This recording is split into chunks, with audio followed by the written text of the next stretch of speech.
High, কেমন আছো তোমরা সবাই? আশা করি সবাই খুব ভালো আছো। চলো let's get unready with me. তোমরা অনেকেই আমার স্কিন কেয়ার রুটিনটা জানতে চেয়েছিলে, তো ভাবলাম আজকে আমি আমার নাইট টাইম স্কিন কেয়ার রুটিনটা শেয়ার করি, যেটা কিনা নন স্পন্সার্ড।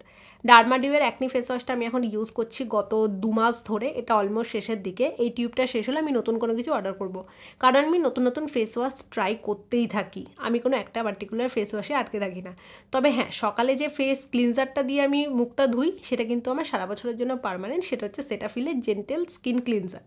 এরপর আমি এখানে ইউজ করছি সেটাফিলের টোনার। এটা স্কিনে লাগাতে গেলে লিটারেলি আমার স্কিন ছ্যাঁকা খায়, কারণ 1100 না 1200 টাকা দিয়ে কিনেছিলাম। এটা খুবই ভালো একটা টোনার, বাট খুব দামি। এর থেকে কম দামে তোমরা কিন্তু অনেক ভালো ভালো টোনার মার্কেটে পেয়ে যাবে। আমি যেহেতু কিনে ফেলেছি, বটল শেষ না হওয়া পর্যন্ত লাগাতেই হবে। নেক্সট যেটা ইউজ করছি, এটা হচ্ছে ট্রেটিনল। এটা তোমাদের ডক্টরের প্রেসক্রিপশন ছাড়া উচিত না ইউজ করা স্কিনে, কারণ এটা স্কিন ভালো করার জায়গায় ড্যামেজ করে দিতে পারে। সপ্তাহে আমি 2 দিন ইউজ করি। এটা আমার স্কিনের অ্যাকনি অনেক কম করতে হেল্প করেছে। আর একটা দুটো অ্যাকনি হয়, কিন্তু সেটা মান্থলি সাইকেলের টাইমে।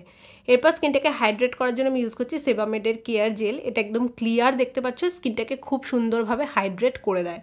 তারপর সেটা ফ্রেশের একটা লিপ বাম আমি ইউজ করলাম। আর এটা হচ্ছে আমার skin care routine night time. Thank you so much for watching guys, by.